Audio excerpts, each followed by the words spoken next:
So with all the technical advancements in the world, we are seeing more and more biblical references linking to biblical end-time prophecies that can be found in the book of Revelation.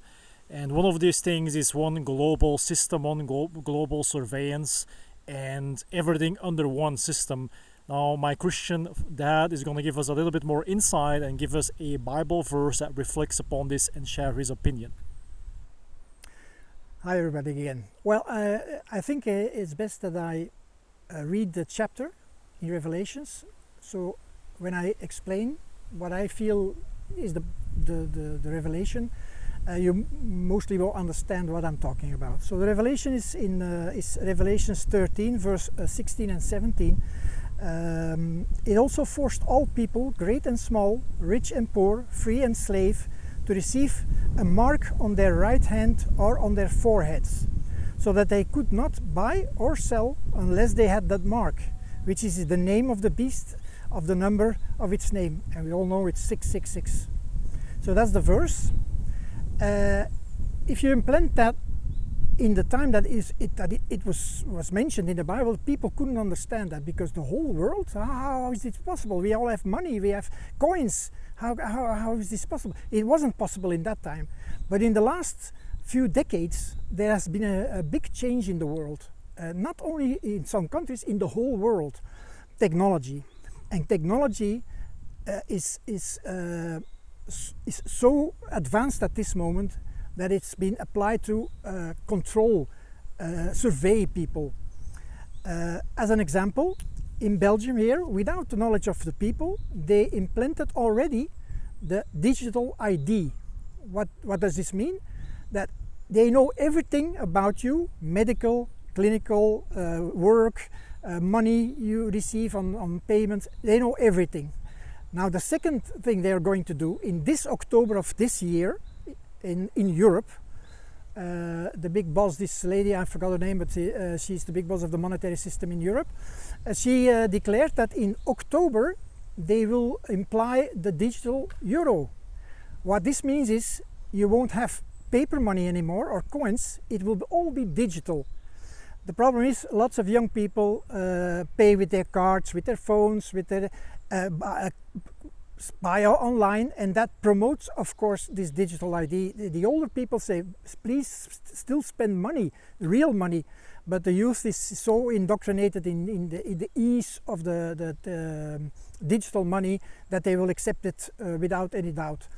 What this means is, if they have your digital ID and they have digital money, they are in total control of the population. They can decide where you spend your money, how much you spend, and if you're naughty, because next thing is then the credit score, like in some places in China, if you're naughty, they will deduct it from your pay. So easy. And what I think is the most important, and that's real evil. In Europe we are savers. We save a lot of money during our lives because we could have it better when we're older. What they're going to do is they will put a limit on the date of the use of the money. So what this means is you get your money, your payment from your work or from the government. It doesn't matter where it comes from, and then they're gonna tell you you have to spend that money within 2 months. If you don't spend that money in 2 months, it is gone. You see what I mean? How evil this is? You will never have anything for yourself anymore, because you will not be able to buy a house, you will not be able to buy anything that is expensive, because you cannot save anymore. And then the third thing is, and that's for the Christians among us, I know many Christians know this already, but I'm still going to tell it for the people that don't know it. The mark of the beast, 50 years ago I couldn't think about what a mark of the beast and how is this possible, how would this work, and in the whole world this wouldn't be possible. But in this time it's easy, it's very easy. In Sweden, Denmark, they also have it. They have a chip in their palm of their hand, in the right hand, and if they want to buy something, they just put it on the machine and they get a Coke, or they go to the shopping store, put their hand on, and in England, in the shop of Lidl, you cannot buy anymore if you don't have this digital ID. So you have to get entrance in the shop, you have to use this ID. So do you understand what I mean? If you're a Christian and you will not accept the mark of the beast, you will not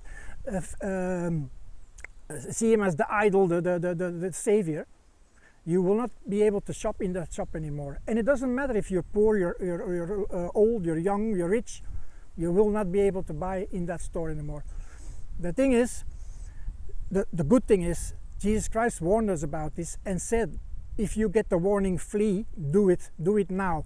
Go to the mountains, go to your community. So what we have to do as Christians is, the moment we feel that this is near, gather all the people you love that you know they're very Christian people and flee to a place. We will be guided to that place, I'm sure of it. We will be guided to the place where we will be saved from these demonic things.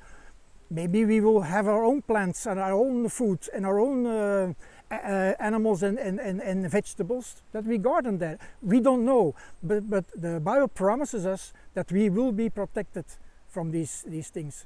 So don't worry, if you're a true Christian and you follow Jesus Christ, you don't have to worry.